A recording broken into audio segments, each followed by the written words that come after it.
I want to go to a San Francisco paper that Business Insider picked up this week on involuntary part-time employment. Carl, I get more mail from viewers and listeners on this 3.9% unemployment rate. Nobody believes when Kasman and his team say it's a fully employed America. No one believes it. Is it the involuntary part-time people? Well, the lesson of this economic cycle is that sub 4% unemployment doesn't mean what it used to in terms of wage pressure. So the shape of the Phillips curve has changed. I don't think it's dead or completely flat. And I suspect that in 2019, we're going to really start to see more evidence of rising wage pressures. And so we will have greater confidence that we are close to full employment. You don't know full employment until you see it in the rearview window in each economic cycle. Do you and Ferroli see full-time employment? Because my mail is overwhelmingly about what San Francisco Fed's talking about, which is involuntary part-time employment. These people want real jobs, and they're driving Ubers. So let's make sure we define what full employment is. Full employment does not mean that you don't have workers out there that you can hire. Full employment means that in order to get more workers to come into the workforce, you need to incentivize them with higher wage gains. And that's exactly what we're seeing in the economy right now, as we are seeing workers come in. And by the way, we can track how many workers are working part-time who want to work full-time. And that has come down to levels which are pretty much at the bottom of where we were at the last cycle. 2-3 years ago, it was extremely high. And today it's kind of back to what we would call tight labor market conditions. Carl, you believe that basically there's little doubt, or there's a little reason to believe that the labor market is meaningfully downshifting. What does that mean in terms of Fed policy and what we heard on Wednesday? So they'd have to go back and actually reverse what they said Wednesday. I think we have a case of some winter driving from the Fed. They undercorrected in December and overcorrected in January, and so we're kind of skidding all over the place here. And I think the Fed has lost a little bit of its swagger in terms of being very calm and collected about assessing the economy with the outcome of the meeting statement this week, where they're really signaling we could be at the peak. I agree with the point Bruce made earlier that will ultimately be inflation that drives them back into tightening mode. What we'll see in the January jobs report, I suspect, is some moderation from the blistering pace of job creation we saw in Q4, but by no means a meaningful downshift. And if we're averaging growth north of 2% in the first half of this year, job gains probably in the vicinity of 200,000 per month, and wage pressure is basically at the highest of the cycle. We saw that in the employment cost index yesterday with some pressures. We'll see it in average hourly earnings today as well.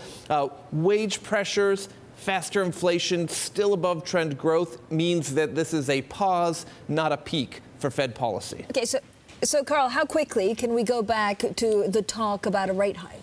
Well, I think that the Fed is going to let the data do the talking. Certainly, that's going to take some time. I think that the corporate earnings outlook is not all that great in the first half of the year, talking to our equity strategists and whatnot.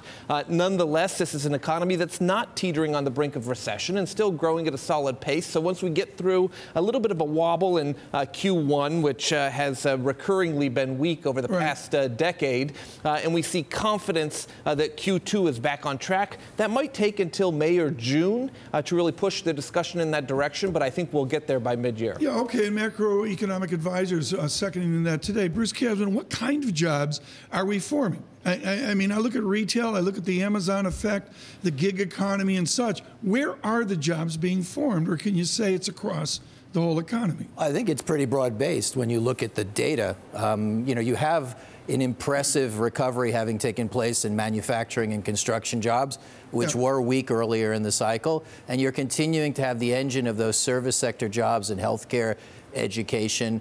Retail's been choppy, but been giving us a modest positive trend. And the government drag, which was very big 5 or 6 years ago, has also gone away. So it's a pretty broad-based story in terms of job growth. Bring up a chart here. I was going to do this single best, but let's make this second best chart. We'll do this to Carl Riccadonna right now. U.S. labor force participation 25 to 54, and it's been a story of, you know, a long-term pullback, and there's a trend, and there's a desire here to get more participation of that core economy. This is this whole nostalgia thing. The president, and frankly, frankly, in defense of the president, everyone else wants to look back at a labor economy of another time. That's true, isn't it? Absolutely. And what we can see in that chart is the success of the policies of not only President Trump and jawboning for this course correction from the Fed, but even more importantly from Janet Yellen. And I know she gets agita every time we say this. There's but less slack. The high-pressure economy, Bill Dudley's running the economy hot, that notion is really turning this very important trend in participation. And we can see it among prime-age workers. And if we let that run enough,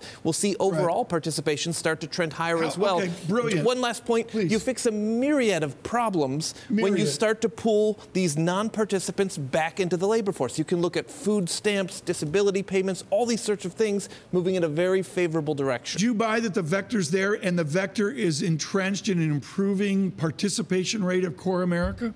What I see is I see the cyclical pretty much the way Carl has described it, and we're bringing workers in, many of whom have left being discouraged earlier in the expansion. But I don't think we want to forget the other side of the story, which is that the prime age working pool is becoming smaller relative to the baby boomers who are leaving the workforce. So the news we're getting on the prime age side, which is positive, is basically just offsetting the demographic forces which are working against us. And I think that's our big underlying problem with the labor force, is that the aging of the population, the lack of new people coming into the workforce, means that you got to continue to put that high pressure in the system, and you will need wages to go up to get more workers to come into the system. So those young people can pay your Social Security benefits